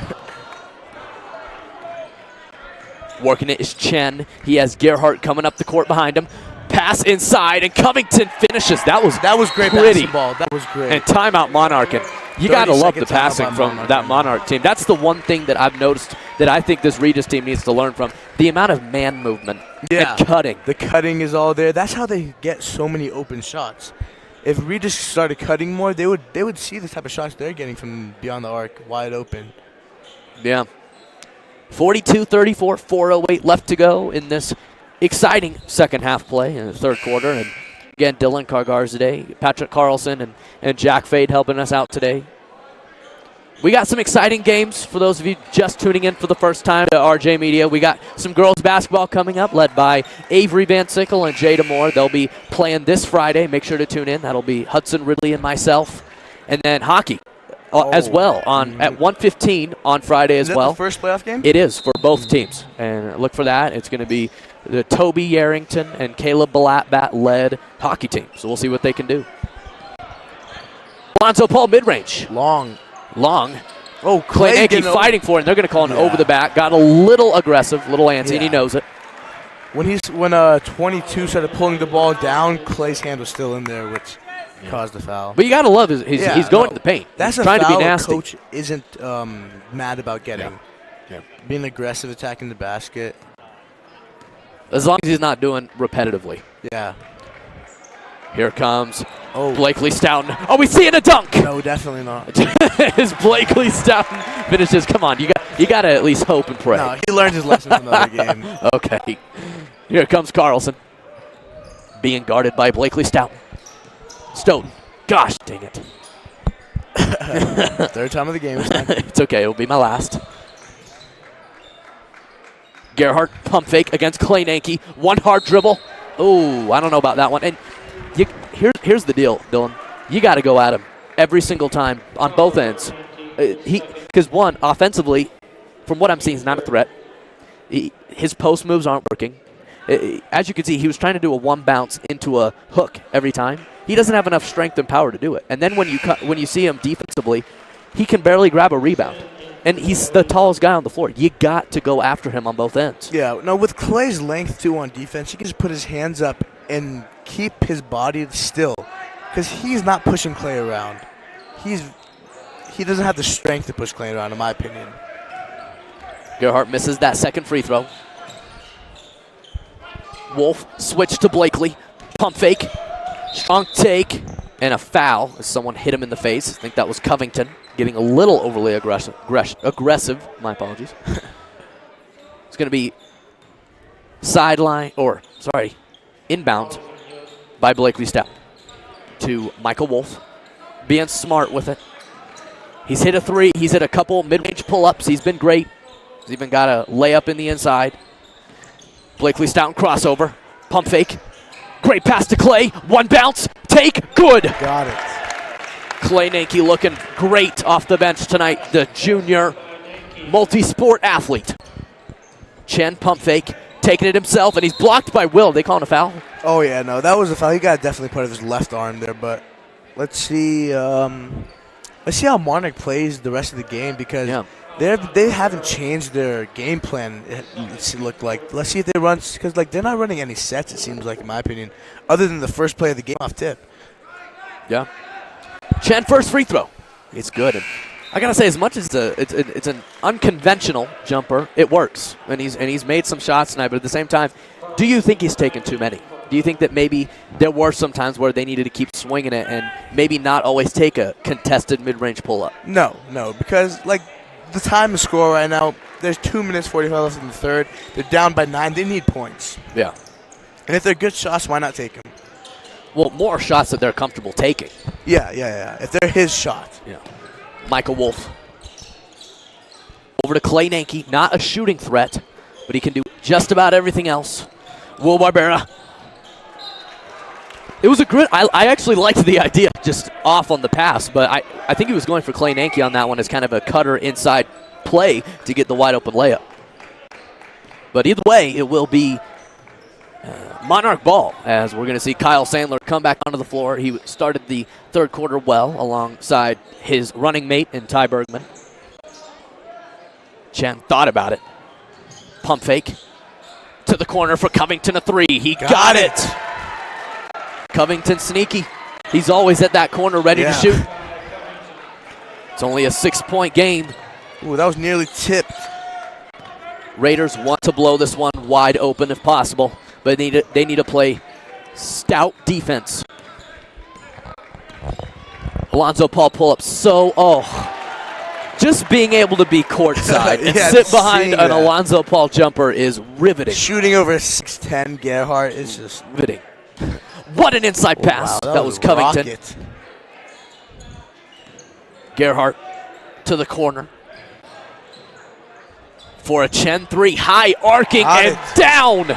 He is feeling it I right love now. Chen. I love his game. Yeah, no, I really like it too. Just confident with his shots. If Will Barbera would play like Chen offensively, I think Will Barbera would be the best player on the floor right now. Yeah, no, definitely. Alonzo, another mid-range pull-up is off. But a shot he can make, as he showed on the last possession. That was a good miss, too. 56 seconds left to go. Let's see if Monarch holds for the last shot. Covington instead takes it all the way and gets a little finger roll action. Az is a 3-point game right now. Little George Gervin-esque finger roll on that one. Yeah. Will Barbera working the dribble. Has a guy on his back. Oh, yeah, the cutter. Right he had a stutter step move to Alonzo Paul. They're double teaming Alonzo Paul right now. Blakely open man. High floater with one hand. So pretty. I think Monarch here will hold for one shot. I would assume. Look for Chen to be the last man to take the shot. Chen. Ooh. But if Chen has an open three, he will shoot it. Oh, he'll shoot it. Yeah. And he's getting ready to run. Yeah. And a foul. Wow. And let's see, they shouldn't be in the bonus. No, they're not. Let's see if they call shooting on that. Oh, I don't think they're good. Are they really calling shooting? Oh, wow. Really? Oh, wow. As a ref myself, I call that on the floor. Oh, and I forgot to mention, too, you do ref as your job. It was kind of odd to me because I thought, if anything, they would call that on the floor because he wasn't in a shooting motion. Well, he might have been. I didn't have the best angle from here. I mean, the sideline ref may have had a better angle, but it was close. Yeah. Either way.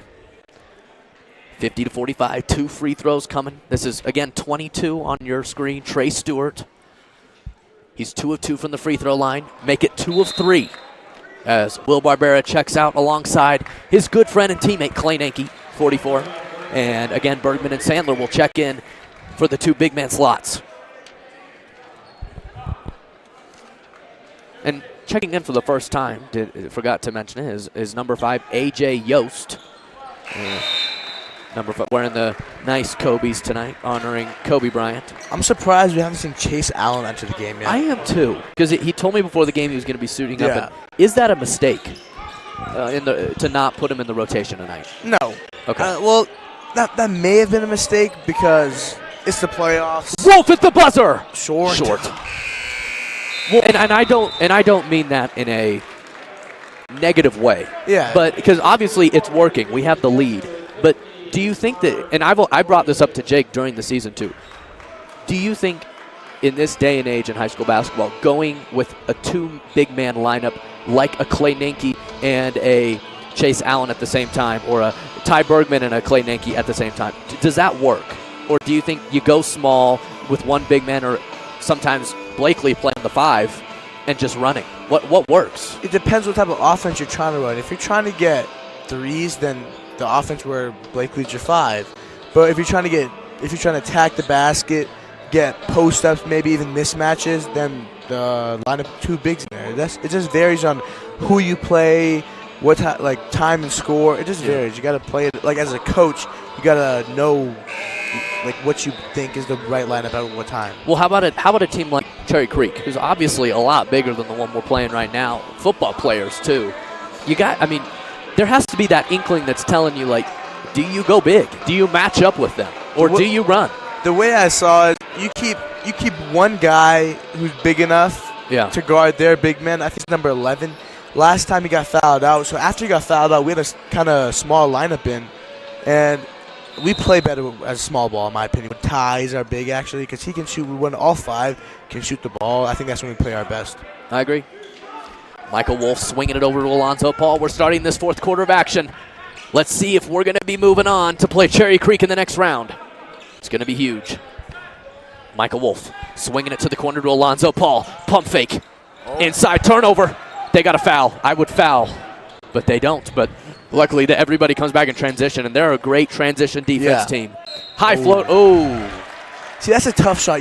Really tough. They're bailing him out by giving him a foul there. Yeah. Just put your hands up, have good defense. Hand up in the face is enough. If they make a contested shot, that's a good shot by them. Respect the shot, but you don't want to foul them. Because that's not a good shot, especially with 8 minutes left to go. You let them shoot that. And if it goes quick. in, high-five them at the end. He was triple team too. Yeah. You got to be smart on the defense, but especially when it's only a 4-point game. Luckily that he missed his first free throw, but 2 shots in there, they could be up. Carlson's outstanding free throw shooter, 88% as he misses. 2. Yeah. It's huge. That could come to the game. Wow. Lonzo Paul inside to Blakely. So pretty as Dawit Gebramariam on the sideline getting hyped up on that one. You'll hear from him during the post game. He's a hype man. Chen over to Covington. He's hit a couple nasty 3-pointers. See, good job by Michael Wolf there. He kept his hands up, didn't move a muscle, didn't bail him out for a foul there. No. Oh, wow. Good Wolf, job. 3. This would be big. Off. And here comes Covington with 2. Wow. Wolf. And he didn't foul. Covington has speed, Excellent. though. That's one thing I'll say. He was flooring it. But you pair speed with speed. Michael Wolf coming in transition. Luckily. If it wasn't, then we'd be in trouble. If it's Ty Bergman versus Covington, we might be in trouble. Covington 3. Off. Lucky. They're giving him 3s now. As they almost crash into the broadcast here. Alonzo, well, we would have given him the mic. right? We'd have let him get a little quote, right? A little pre-quote. Yes, you can. Kyle Sandler over to Alonzo Paul, he's had a good game. Definitely not one of his best games, but he's been there down the stretch. Wolf to Alonzo Paul, working with the Kyries tonight. He's gone with them the last couple games, and they're working for him. Yeah. Crossover, Blakely. What a pass to Kyle, but bobbles it. And a timeout on Shaw. I think he senses as he calls a 30-second timeout. Slow it down. That was a good timeougut. They're all fumbling the ball. Fumbling around. Nothing was set. They were in the corner. It was a great timeout. So 6:27 left to go in this fourth quarter, Dylan. Ultimately, what do we need to do to finish off this game and go home winners? So you see we have the lead right now. We're up 6. We need to get not good shots, but great shots. I agree. Okay, like we can't give the ball up quick. Give them the possession. Give them more opportunities to score the ball. We could get like a minute off. Like if we burn a minute, get a layup off. That's a great possession right there, all around, and that pumps you up too. If you get a good pass just for a nice layup, that pumps up the crowd and the team. We'll see what they do here. Obviously, we hope that they will. Thank you, Dylan. We hope that they will take smart shots and play good defense, especially. But I think more than that, Dylan, they got to play smart defense. No more fouling and bailing out the other team, because those are easy free throws that you're giving them to cut the lead. Blakely Stoughton to Ty Bergman. He's double teamed in the corner. Way to get out of it over to Blakely. They're staying in that 2-3 the whole game. Ty Bergman wide open 3. Got it! Ty Bergman. Third triple of the night. His jump shot is looking perfect as he nails that one. It's now a 9-point game. They're trying to blow this one open. High. Wow. That's a tough shot when you're not using the glass there. And how he was able to even catch that pass is beyond me. Went up right away. It was a good shot by Chen right there. Wolf underneath to Blakely. They have mismatch in the post with Ty Bergman, but choose not to use it. When they get the ball in the corners, the Monarch is trapping the corners. Yeah. That's what they have to be careful. Yeah. Because you can't afford to turn over the ball at all. Blakely Stoughton gets a free lane to the basket. Short. Oh!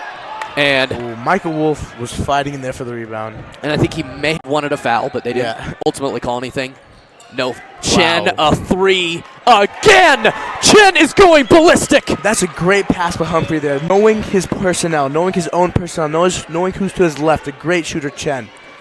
Chen is having an absolutely great game. He's keeping his team in this. Alonzo Paul, pump fake, Ty, another 3. He is on fire. He's got smoke coming off his fingertips. Chen, a 3. Oh gosh, we're in a 3-point shootout. Buddy Hield versus Devin Booker. The Raiders are doing a good job by responding to what the Monarch is doing. Blakely Stoughton to Michael Wolf. Dribbling it. Blakely Stoughton. Bergman taking his time. Taking it. Alonzo Paul being patient with Humphrey on his back. Euro step, finish. Almost. Great take, though. They're getting ready to bring Will Barbera in to finish off this game. Chen is the primary scorer for Monarch and the primary passer. Wow. What a play from Chen. Timeout, Monarch.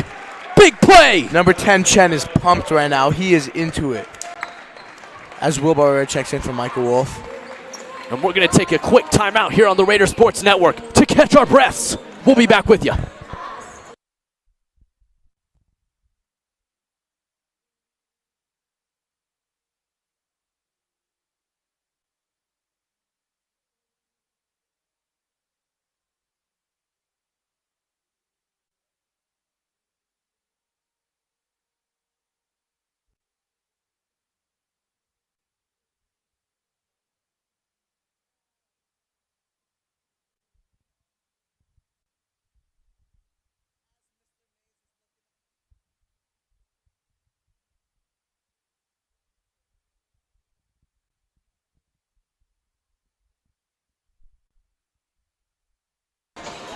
.402 left to go in this exciting action we have going. Dylan Kogarzadeh getting his dancing in. You got to be excited, Dylan. So thankful to be Good doing basketball, some good broadcasting music. with Dylan. They're in a full court press right now, 2-2-1. And smart on their part because they need to get some stops quick with only 4 minutes left on their side. They're still in that 2-2-1. With a 2-2-1, the way you want to attack it is having a one guard front. Yeah. Paul inside. What Good a pass! Oh, that was a great block. as Stewart gets the tip of it. Oh, the whole crowd. Aimed to our side. If that was completely off the Raiders, the crowd would have made that call change to Monarch. They're reffing too.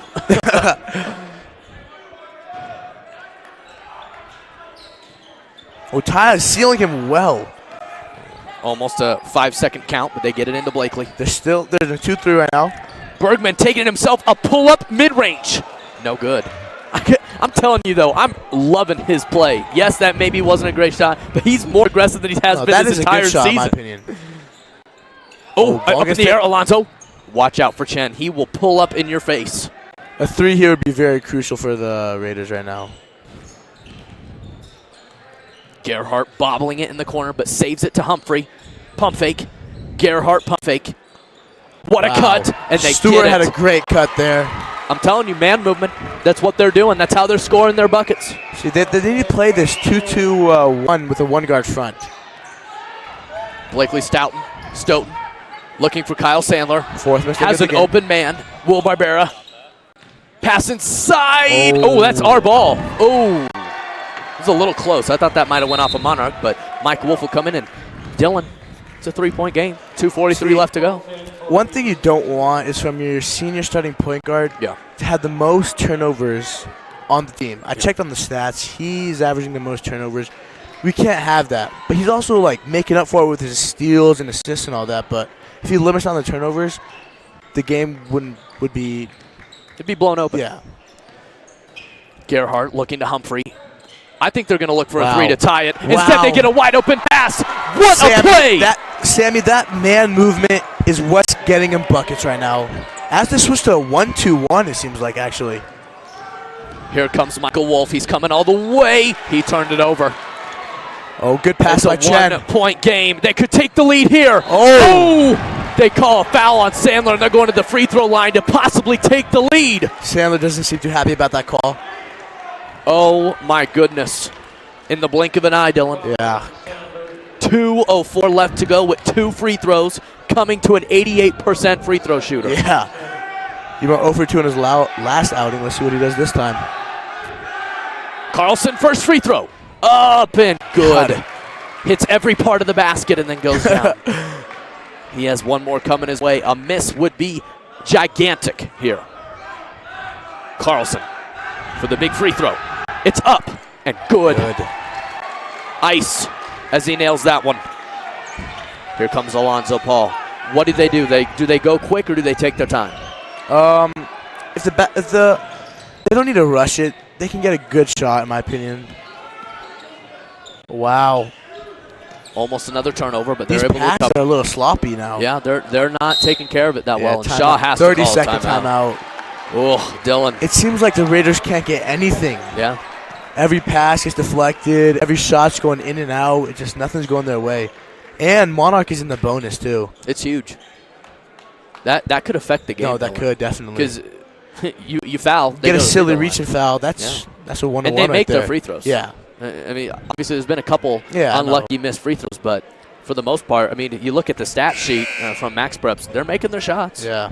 And I got to tell you, Chen, if he wouldn't have been playing tonight, I don't think this team would even be close to us right now. Definitely. Because it's not just his scoring. You can't look at it like that, though. But well, no. But at the same time, it's not just his scoring. Yeah. He's doing so much. His defense, his passing. His energy especially, too. You see how he's constantly so fired moving. up. His hands are ready to move. He's talking on defense right now. Let's see how the Raiders attack. Wolf over to Alonzo, trying to find the perfect shot. Get it to Michael. Pump fake. Mid-range from behind the basket. He got it, fading away. Good shot by Wolf there, but that is not the best shot in that scenario. In my opinion, should go for 6-10er, but we'll take it, though. We'll take it. Humphrey, he was trying to get it to Chen, but gets it to Carlson instead. Carlson, crossover, take, block. Wow. Blakely Stoughton. Gosh, I'm going to slam my head. Michael Fifth time this game. Michael Wolf. As they double team him. Oh, they better be careful. Almost a backcourt. Timeout. Full timeout by Raiders right now. I think Coach Shaw that knew that there was a chance of a backcourt violation. And in the words of our journalism team, just who's turning in live tonight, Ty Bergman is fire. Yeah. But do they? In the words of Mr. Dawkins. Exactly. In the words of Mr. Dawkins. But with 6 emojis after that. Yes, exactly. But here's my question. Do you go to Ty Bergman tonight, considering how hot he is from the field, or do you get it to a quicker guard like an Alonzo, like a Michael, who can create his own shot, as you could just see there? So you can't really give it to Ty Bergman for him to make his own shot. If they put Ty in a corner and have somebody attack and draw his man, kick out to Ty, that's a good shot, in my opinion. Drive and kick. But Raiders don't need to rush it. They have 1:03 left, up by 1. And the Monarch has 3 fouls to give to put the Raiders in bonus. So let's see how they play it. Let's see the type of pressure Monarch brings and all that. Do they not? Is a three-pointer not? Should that be on the radar though? If it's open and it's your shot. Even if it is open. Yes, if it's an open your shot, you don't want to get if you hit a 3-pointer, that could seal the deal for you. It's playoffs. You got to take risk, in my opinion. Yeah. Okay, I agree. It's playoffs. Lonzo Paul inside to Seems Blakely. like they're stalling a little bit. And I think that in a second, they're going to foul. They got 2 more now to give. And if I were them, I'd just keep swinging it. Yeah, and wait to go to the free throw line because they burned off about 13 or 12 seconds there. Exactly. And all 5 guys on the floor right now can hit free throws well. Yeah. Ideally, the Monarch wants to foul Blakely Stoughton, but Michael, I think he can knock it down. Double team. Michael Wolf over to Blakely. Oh, yes. Great play. And Blakely's going to go line, but you talked about it. Do you think this is 2 shots or on the ground? It should be 2 free throws because he was going up with it.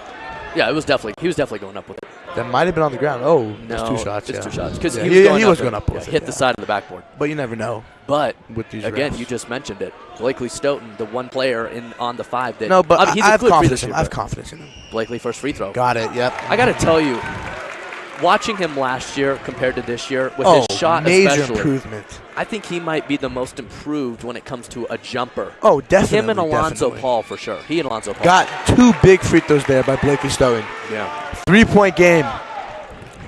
Who do you think Monarch goes to? You got to go to Chen or Covington. Covington's not in the game. Oh, my bad. What's wrong with me? Or Carlson, I would say. Yeah. Gerhardt. Don't be surprised if Gerhardt pulls a 3 up. Ooh. Has an option. Kyle Sandler, great defense. Carlson takes a great. Wow, Are and you one! Me? He just got that play with a foul. No way. Carlson. That was some sort of circus shot or something. I don't know how he even got that ball up there. Oh, my goodness. Off the side of the head. Carlson, You're what a kidding shot. me. That is huge. He just kept his team's chances alive. 88% free throw shooter at the line. If he misses this is huge for the Raiders. This is a huge free throw. Carlson. Got it. Nothing but net. 62-62 timeout Monarch. What a shot by Carlson. How he was able to spin that up and in off the backboard. I will give it. All I got to say is I respect that shot. Respect. That might be on Sports Center tonight. No. Okay. But that's the shot the Raiders wanted him to take. You got to be fine with it. But you can't foul. That's just the one thing. If they put hands up, he was going backwards to the basket. Well, and that's an unfortunate play, too, because I don't think they expected him to even go up with it. Like, he was taking it We were all expecting him to shoot a 3 or something. Nobody, that was good. Honestly, I respect that play. Well, and he was losing it as he was going to the basket, too. So I thought he was just going to turn it over out of bounds. And then he just hucks it up with his offhand. He can shoot that 9 more times and miss all 9 times. But that one time, he made that. But you got to give it to him. So, do they take the last shot? Yes, definitely, yeah. They're gonna hold it off. In my opinion, they're gonna hold it off. Give Zoe the ball top of the key. Put 4 people down low. It's called flat or flat up. If they run flat up, that means they have 1 person top of the key putting their hands up. If they run flat, it says ISO to Zoe, shoot in the corner, 1 guy comes around to the elbow. Extended elbow to the 3, basically. And so basically you're looking for that elbow jumper? Basically, the ball is going to be in Zoe's hands. Okay. And then from there, he'll facilitate and see what... But the thing is, you have to realize, now Monarch, they can't foul. A foul puts Regis in the bonus, in the 1-on-1. Officially in the penalty, Humphrey is playing Alonzo full court. And Kyle Sandler's coming to help with Carlson on his back. 16 seconds left. Unbelievable game coming down to the wire. Blakely Stoughton, he's doubled. He takes it all the way. And one! Plus the foul. Blakely Stoughton, the move, the take, there and the drive. Go. 2 for Blakely. Send him to the line for 1. To put it in the pressure cooker. Blakely Stoughton. Wow. Unbelievable. 1 free throw coming his way. Talk about reliable. This Creek team Huge free throw right better here. be making mark of Blakely. He's going to give them the most trouble. Blakely. Got it. Book it. Clutch Timeout free Raiders. throws. Clutch free throws by Blakely Stoughton. 3 clutch consecutive free throws. That's what you want out of your junior player coming up on a great season. Timeout Raiders. Big play. Plays like those will be huge. As Will checks in for defense. So they gotta keep their hands up basically, and they can't foul. They cannot foul from the 3. No, they can't. One thing, Will needs to maintain the energy that the Raiders had on the floor. I agree. Because Will got pulled out for a turnover that was silly that he got kind of frustrated over. If he brings the energy over, that might not end out good for the Raiders. But you saw the Legend game. You see anything can happen. So, yeah. And there's a lot on the line here. Yeah. Is it playoffs or nothing?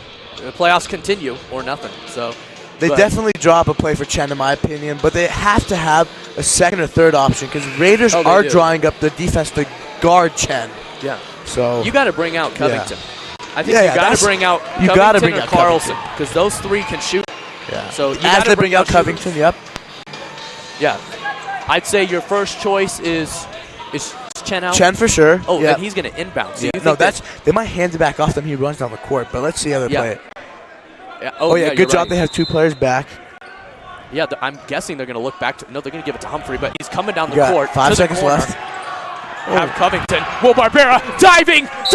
Oh, he's great defense from Will Barbera. 2.3 seconds left. Oh my goodness. Will Barbera may have just iced this game. And timeout Monarch. Big play from Will Barbera as he's hyped on that one. 2.3. Will Barbera might have a black bruise on the right side of his right eye.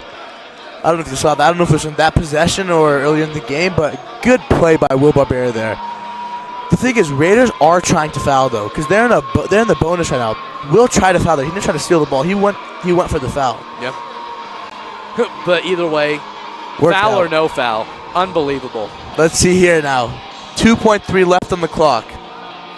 Let's see what type of shot they're drawing up right now.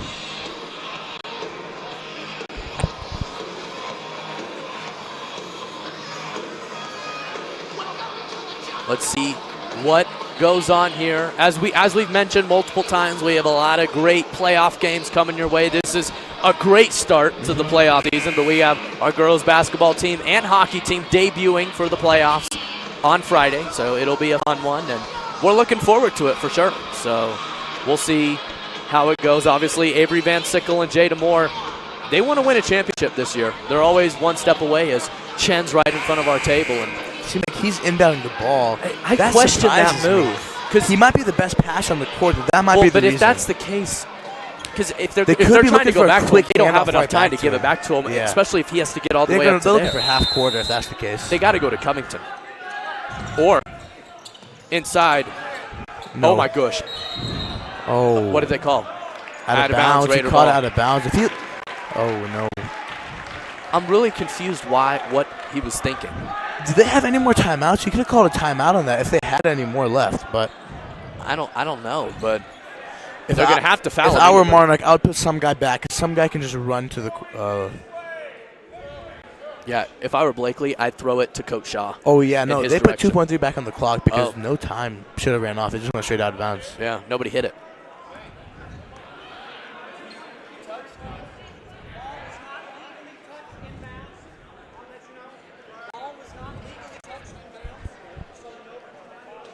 We're hearing from the ref that the ball was not legally touched inbounds. So that means Raiders get the ball at the same spot Chen was inbounding. Yes.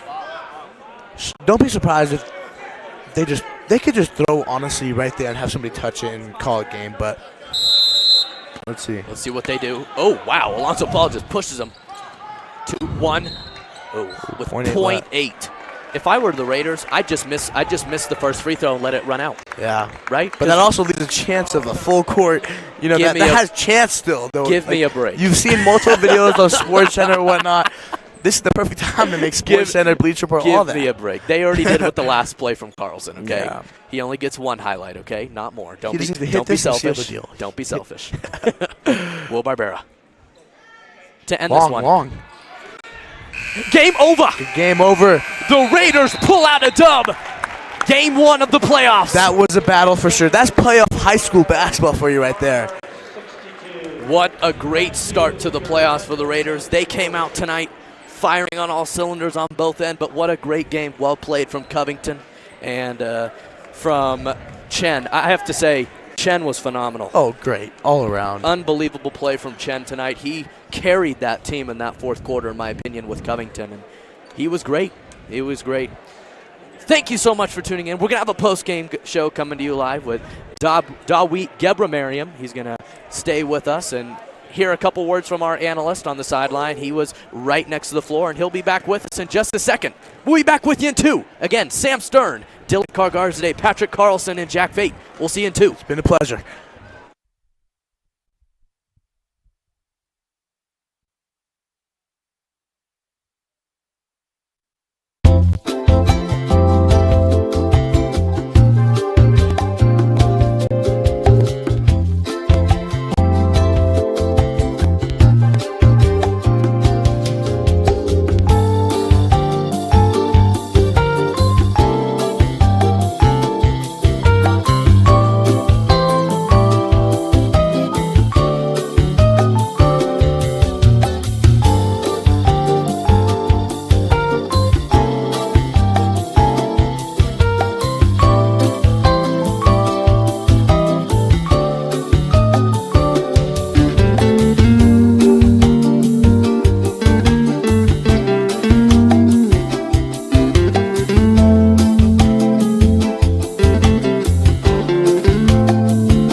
Welcome back. Sorry about that. Again, Dawit Gebramariam coming back with us for our post-game. Sam Stern. What a great game, Dawit. Talk to me. I got to start, though. That Carlson shot, give me a break. I mean, his face was turned the other way from the basket, and he got an and one. I mean, come on, guys. Like, Come on. Like, at that point, anything could happen. Anything can happen, but a hard-fought game, Dawit. Talk to me.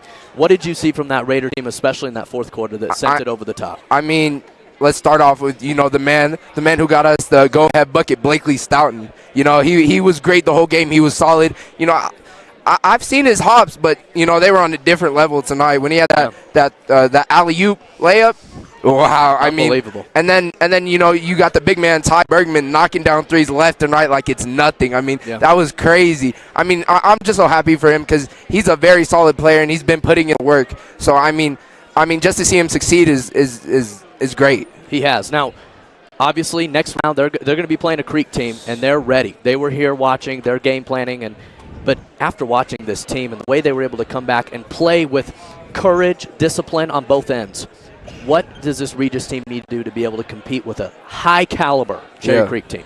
I mean, we got to limit the turnovers. In that first half, way too many turnovers. That's why we were. The game was very close at halftime. And that's kind of how they got back into it. They were causing a lot of turnovers. So we need to clean that up for sure. There were a lot of misplaced passes and bad passes that should have never happened. And but also I think we need to stay stout on the defensive end. I think we did a very good job. Number 10 did a great job today. Matt Chen. He was ridiculous. He was wetting it from 3. He could not miss anything he did. But we got him under control, and late in the fourth, Will got a big steal to end the game. And that's really what sealed the game. But looking forward to the Creek game, I mean, they're a tough team, you know. We played them earlier, and we got into overtime, but I think we could have played better that game. But also, I mean, we're going to have to be on our A game for this. We are. Dawi, it's been a pleasure. Thank you so much for being with us tonight. Yes, he's amazing. He's been doing a great job. Thanks for helping us out tonight. And we'll see you throughout the playoffs. We'll have you on at Cherry Creek. I presume you'll be there. Yeah, and most definitely. Girls basketball. And we're excited. I think if they can play this way, if not better, I think they still have room to grow. Yeah, for sure. This team is a sleeper. Yeah. I mean, we're a sleeping giant still being woken up, you know. We're waiting to wake up. But also, girls, watch out for the girls. Watch out. They're for real. Yeah, they're going to state. They're for real. They're going to state. Again, Sam Stern, Dawi, Deborah Merriam joining us again. Patrick Carlson, Jack Fate, Sophia Marsnick, and Angela Surwa Marfo. My name is Sam Stern. You have a great evening. Thank you.